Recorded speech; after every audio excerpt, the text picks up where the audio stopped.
이렇게 힘을 내시길 바랍니다.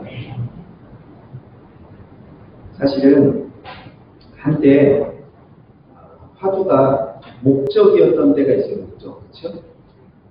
목적이 이끄는 삶. 왜 사람들이 그렇게 힘이 없는가? 목적을 잃어버리면 그렇습니다. 열심히 살아가다가 어느 순간 딱 목적이 무엇인가 잊어버리면 그때부터 힘이 빠져요. 그럼 코로나 때도 저는 그렇게 생각합니다. 우리가 과연 이때 왜 이렇게 힘들어하는가? 목적을 혹시 잊어버린 거 아닐까? 여러분의 삶의 목적이 무엇입니까? 하나님께서 왜 여러분을 이 땅 가운데 이 시기에 오늘 우리가 이 말씀을 통해서 우리의 목적을 다시 한번 확인하고 회복되어지는 귀한 시간이 되시길 주님의 이름으로 축원합니다. 성경을 보면은 제일 많이 나오는 나무가 세 가지 나무가 나옵니다. 이게 이스라엘을 대표하는 나무 이렇게도 이야기를 하는데 무화과나무 아시죠? 무화과나무 비유 많이 나오죠. 감람나무 많이 나옵니다. 그리고 또 하나가 뭐냐면 오늘 본문에 있는 것처럼 포도나무 많이 나옵니다.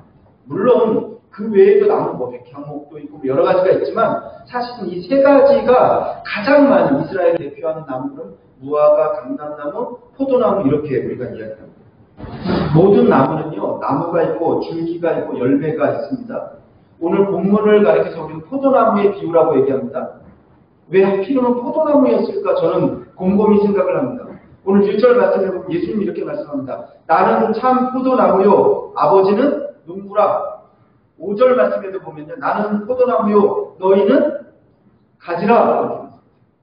그러니까 오늘 비유는요, 분명합니다. 하나님 아버지는 농부시고 예수 그리스도는 포도나무고 우리는 포도나무의 가지고 내가 참 포도나무요 아버지는 농부고 너희는 가지라. 그러니까 우리가 왜 잊지 않기를 바랍니다. 우리의 정체성은요 포도나무 가지입니다. 포도나무 가지. 포도나무 가지가 어떤 일을 하는지 아세요? 포도나무 가지만 하는 일이 있다니까요. 나무도 하지 않습니다. 농부도 못합니다. 포도나무 가지만 하는 일이 있는 경우는 열매를 내는 겁니다. 열매는요 항상 어디에 맺히냐면 포도나무의 가지에 맺혀요. 그러니까 오늘 우리의 정체성, 우리의 사명을 다시 한번 생각할 수 있길 바랍니다. 포도나무 가지의 사명은 뭐냐면 열매예요, 열매. 여러분, 모든 나무가 다 가지에 열매가 맺혀지나요? 어떻게 생각하세요? 모든 나무가 다 가지에 열매가 맺혀지나요? 제가 물어볼 땐 여러분 고민해야 됩니다. 왜냐면 괜히 알지도 못하면 다 얘기하는 사람들이 있더라고요. 제가 예전에 코스타리카 있을 때 인디안 마을을 갔어요. 너무 희한한 광경을 하나 봤어요. 나무가요 얼마나 크고 높게 큰 나무가 있는데 근데 열매가 맺혀졌는데 어디에 열매? 조그만 열매다. 아주 큰 열매가 맺혀졌는데 그냥 나무 몸통에 이렇게 딱 맺혀져 있더라고요. 큰 열매가. 아래서부터 여기 맺혀져 있고 너무 저게 뭐냐고 물어봤어요. 그랬더니 그 나무가 뭐냐면 그라비올라 아세요? 인도네시아 말로 뭐냐면 시르사. 그 열매가 얼마나 크고 무겁습니까? 근데 그거는요 가지가 안 맺혀져요. 나중에 여러분 한번 찾아보세요. 그거 어디 맺혀지냐면 나무에 그냥 맺혀지는 열매예요. 그러니까 보니까 너무 웃겨. 저 위에는 가지들이 있는데 가지는 그냥 가지고 열매는 어디 맺히냐면 큰 몸통에 그냥 밑에서부터 그냥 열매가 맺혀져요. 제가 보면서 이야 참 특이한 나무가 있구나. 그런데 여러분 오늘 본문에 포도나무는요 포도 열매는 어디만 맺혀지냐면 가지에 맺혀집니다. 그거 아세요? 제가 예전에 대부도라고 하는 곳에 갔어요. 거기 갔더니 포도밭이 그렇게 많더라고요. 포도밭이 많은데 대부도에서 나오는 포도가 대부도 포도라고 팔리는 게 아니고 그때만 해도 뭐로 팔리냐면 송산포도라고 팔린대요. 송산포도. 가서 봤어요. 봤더니 어떤 나무들은요 막 가지치기를 제가 물어봤어요. 왜 가지치기를 하냐고 저렇게 잘 나무 가지가 좋은데 아니래요. 제일 좋은 열매는 어디에서만 맺히냐면 3년 된 가지에서만 맺힌대요. 아세요? 그러니까 나무가 거기에 이렇게 가지가 나오는데 오래되면 이게 굵어져가지고 좋은 열매가 안 맺힌대요. 그러니까 안 맺히니까 결국은 그 가지를 어떻게 해요? 다 쳐버려요. 그러면 거기서 또 새롭게 가지가 나와요. 그럼 3년째 되면 거기서 제일 좋은 열매가 맺힌다는 거예요. 여러분 열매 없는 가지가 있고 열매 맺는 가지가 있습니다. 우리 한번 2절 말씀 같이 한번 읽어볼까요? 2절 같이 읽겠습니다. 시작!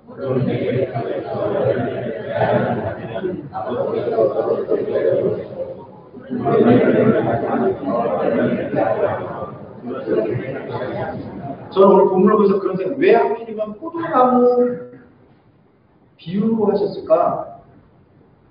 여러분, 포도나무는요, 아무리 봐도 그런 것 같아요. 건축재료도 쓸 수 없어요. 가구를 만들 수도 없습니다. 반상용도 안 됩니다. 포도나무 가지는 오직 열매를 위해서 있는 존재예요. 그런데 만약에 열매를 위해서 있는 가지가 열매를 맺지 못하면, 그럼 오늘 본문에 있는 것처럼 어떻게 돼요? 다 잘라버리는 거예요. 제하여 버리실 것이 가지치게 버리는 겁니다. 6절 말씀도 계속 한번 읽어볼까요? 6절 같이 한번 읽어보겠습니다. 시작!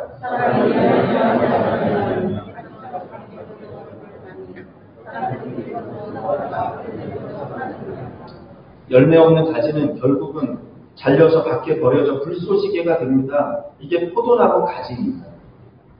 여러분, 우리가 포도나무 가지라는 걸 다시 한번 기억할 수 있기 바랍니다. 그러나 8절 말씀에 보면 너희가 열매를 많이 맺으면 내 아버지께서 영광을 받으실 것이요 너희는 내 제자가 되리라. 사실 이 8절 말씀을 보면 약간은 이 번역상의 아쉬운 구절입니다. 쉬운 성경이라고 하는 성경을 보면 이 8절을 이렇게 번역하고 있습니다. 너희가 열매를 많이 맺어 그래서 내 제자인 것을 나타내면 이것으로 내 아버지께서 영광을 받으시리라. 여러분, 열매는 우리가 예수 그리스도의 제자라는 증거입니다. 열매를 맺으면 하나님 아버지께 영광을 돌리는 것입니다. 영광을 받으십니다. 그러니까 우리는 포도나무 가지예요. 존재 이유는 딱 하나밖에 없어요. 그게 뭐냐면 열매입니다. 열매. 그러니까 오늘 본문을 보면서는 스스로에게 질문할 수 있어야 돼요. 코로나 이게 아니고 스스로에게 여러분 질문하길 바랍니다. 나에게 과연 요즘 열매가 맺히고 있는가? 여러분, 목적입니다. 이게 여러분의 존재 목적이고 사명이고 열매가 맺혀지고 있습니까?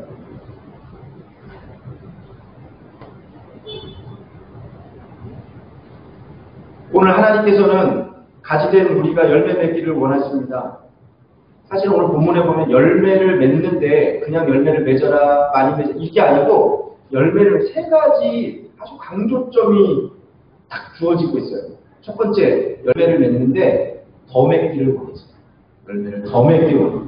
2절 말씀에 보면 이렇게 나옵니다. 무릇 열매 맺는 가지는 더 열매를 맺게 하여 그것을 깨끗하게 하시느니라. 여러분, 열매 있다고 그것으로 만족하면 안 됩니다. 아니요, 우리는 더 맺어야 돼요. 아시겠어요? 더 맺어야 돼요. 신앙생활 할 때 영적으로요, 여러분, 영적인 욕심이 좀 있길 주님의 축원합니다. 열매에 대한 좀 욕심이 좀 있어야 돼요. 내가 이 정도면 되겠지. 아니요, 분명히 오늘 말씀드려요. 더 맺게 하시려고. 그러니까 좋은 것은요, 영적인 더 욕심을 내야 됩니다. 여러분, 오늘 말씀을 듣고 돌아가서 더 열매 맺는 여러분들이 되시길 주님의 이름으로 축원합니다. 두 번째로 보면 이 열매에 대해서 말씀하시면서 이렇게 했어요. 많이 맺기를 원하시는 겁니다. 5절 말씀에 보면 이러지요. 나는 포도나무여 너희는 가지라. 그가 내 안에 내가 그 안에 거하면 사람이 열매를 많이 맺나니 나를 떠나서는 너희가 아무것도 할 수 없습니다. 그러니까 주님께서는요, 우리가 열매를 많이 맺기를 원하신다니까요. 많이 맺기를 주님의 이름으로 축원합니다. 여러분 좀 많이 맺으세요. 저도 말씀을 준비하면서 좀 돌아봅니다. 오늘 말씀해 보면요, 또 한 가지 어떻게 열매 맺기를 원하십니까? 하나님은 우리가 항상 열매가 있기를 원하세요. 사실 오늘 9절은 아니지만 우리 한번 16절 말씀을 한번 같이 한번 읽어볼까요? 16절. 이거는 9절이 아니라서 우리 같이 읽지 않았으니까 16절 같이 한번 읽어보겠습니다. 시작.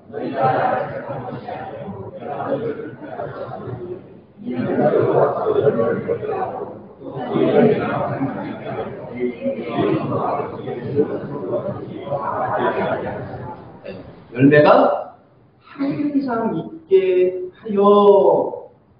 마가복음 11장에 보면 열매 없는 무화과 나무 비유 이야기가 나옵니다. 이런 내용, 예수님이 어느 날 길을 갈 때 배가 너무 고팠어요. 마침 앞에 보니까 무화과 나무가 앞에 보였어요. 예수님이 혹시 무화과 열매가 있는가 기대하시고 그 나무에 다가가셨습니다. 그런데 잎사귀만 무성하고 열매가 하나도 없습니다.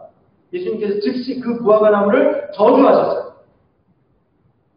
이렇게 말해요. 이제부터 영원토록 사람이 내게서 열매를 따먹지 못하리라 이렇게 저주하셨습니다.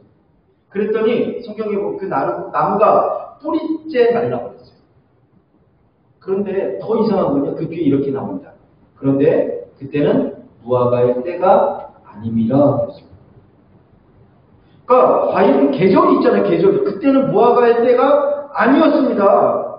그러니까 제가 볼 때는 참 이해가 왜 무화과 때 아닌데도 불구하고 가서 무화과 나무를 그렇게 저주하셔서 말라버리게 하셨을까? 무화과 나무 입장에서 참 억울하고 화가 나고. 그런데 그 말씀을 통해서 분명히 주님께서 우리에게 주시는 메시지가 있다니까요. 그게 뭔지 아세요? 하나님은요 항상 우리에게 열매가 있기를 원하신다고. 아버지는 우리가 열매 맺기를 원하십니다. 열매를 더 맺기를 원하시고요. 열매를 많이 맺기를 원하십니다. 그리고 열매가 항상 있기를 원하십니다. 어떻게 우리가 그럼 열매 맺는 가지가 될 수 있는가? 구체적인 방법, 오늘 말씀에 아주 구체적인 방법이 하나 아주 중요하게 나와서 우리 5절 말씀 같이 한번 읽어보겠습니다. 5절입니다. 시작.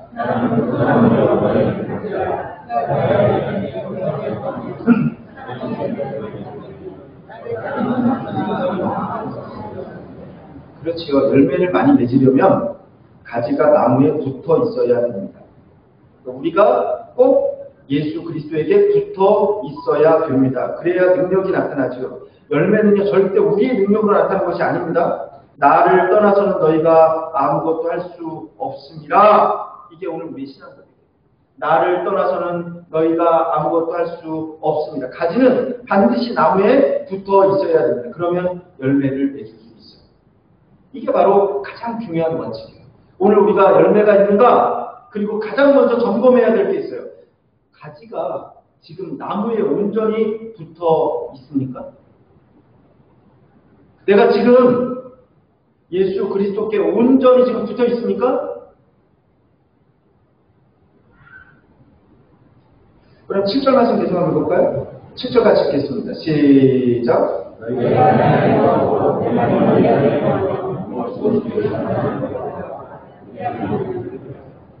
내 말이 너희 안에 거하면 무엇이든지 원하는 대로 구하라. 여러분 말씀이 우리 속에 있으면 열매가 맺혀집니다. 원하는 대로 구하라 그리하면 이루리라. 어느 선배 목사님이 그런 고백을 하는 걸 들었어요. 교회에 아주 열심히 있는 집사님이 한 분 계셨어요. 이분이 고등학교 음악 선생님이셨습니다. 그러니까 음악 선생님들이 보통 교회에 나오면 뭘 하냐면 성가대 지휘를 하세요. 지휘자였어요. 열심히 봉사를 합니다. 그런데 어느 날 이분이 막 사업을 하고 싶은 생각이 들어서 그 꿈을 가지고 어느 날 사업을 한다고 학교에다가 사표를 냈어요. 그리고 사업을 시작했습니다. 그러니까 사업을 하면서부터 이분이 좀 바뀌기 시작했는데 교회에 한 번, 두 번 빠지기 시작합니다. 그리고 바쁘다는 핑계를 대면서 자기가 열심히 했던 봉사를 이렇게 내려놓습니다. 그리고 오랫동안 교회에서 모습을 보이지 않아요. 신앙생활을 제대로 하지 않았습니다. 어느 날 목사님이 밤늦게 신방이 있어 신방을 다녀오다가 길에서 그 집사님을 만났어요. 너무 반가워서 만나서 인사를 합니다. 아니 집사님 왜 요즘 교회에서 얼굴을 볼 수가 없습니까? 근데 이 집사님이요 그 밤에 목사님을 만났는데 어떤 상태였냐면 얼굴은 빨갛고 몸도 제대로 가누지 못하고 그리고 냄새가 나는데 그리스도의 향기가 나는 게 아니고 무슨 냄새가 나겠어요? 네. 술 냄새를 풀풀 풍기면서 목사님을 만난 거예요. 길거리에서. 그러니까 목사님 반가운데 근데 그 집사님이 목사님께 이렇게 고백을 합니다. 목사님 사실은 제가 믿음이 별로 좋지 않습니다. 제가 예전에 봉사를 열심히 했는데 그게 제가 믿음으로 봉사한 것이 아니고 사람들에게 보여주려고 제가 그렇게 봉사를 했습니다. 그런데 그렇게라도 매주일 제가 목사님의 말씀을 들을 때는 솔직히 말씀을 들으면 매주일 나와서 목사님 설교를 듣는데 별로 은혜도 받지 못하고 그렇게 신앙생활을 했었는데 그렇게라도 매주일 말씀을 들을 때는 괜찮았는데 교회에 결석을 하고 말씀을 듣지 않고 어느 순간 내 몸이 교회가 아니라 술집에 가 있었습니다. 그리고 죄 짓는 자리에 가 있었습니다. 그러면서 목사님께 나와서 고백을 해서 엉엉 울면서 고백을 합니다. 그러니까 그 목사님이 그 이야기를 듣고 그렇게 말씀하세요. 그러니까 여러분 말씀을 듣고 은혜 받고 안 받고 이거 별로 중요하지 않습니다. 물론 은혜 받으면 좋죠. 은혜 받을 수도 있고 못 받을 수도 있어요. 그러나 말씀의 자리에 있는가 그렇지 않은가 이거는 다른 문제예요. 왜냐하면 우리는요 말씀을 공급받아야 영혼이 살기 때문에 그렇습니다. 그래야 우리가 열매가 맺혀집니다. 그리고 오늘 말씀은 그랬죠. 내 말이 너희 안에 거하면 무엇이든지 원하는 대로 구하라. 그리하면 다 이루리라. 여러분 안에 무엇이 있습니까? 말씀이 있습니까? 그러면 무엇이든지 원하는 대로 구하라. 그리하면 이루리라. 이 말씀은 꼭 붙을 수 있을 주님의 이름으로 축원합니다. 구절 말씀 마지막으로 같이 해볼까요? 2절 한번 같이 읽겠습니다. 시작.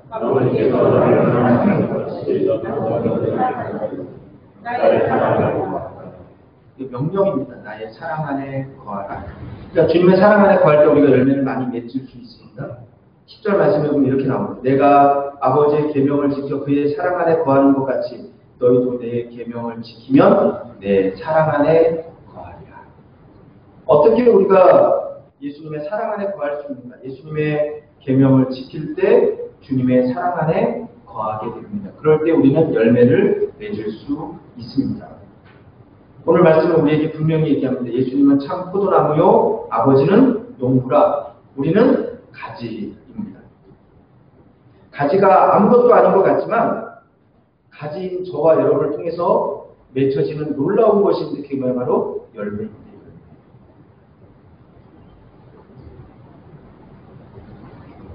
너희가 열매를 많이 맺어 내 제자인 것을 나타내면 이것으로 내 아버지께서 영광을 받으시리라.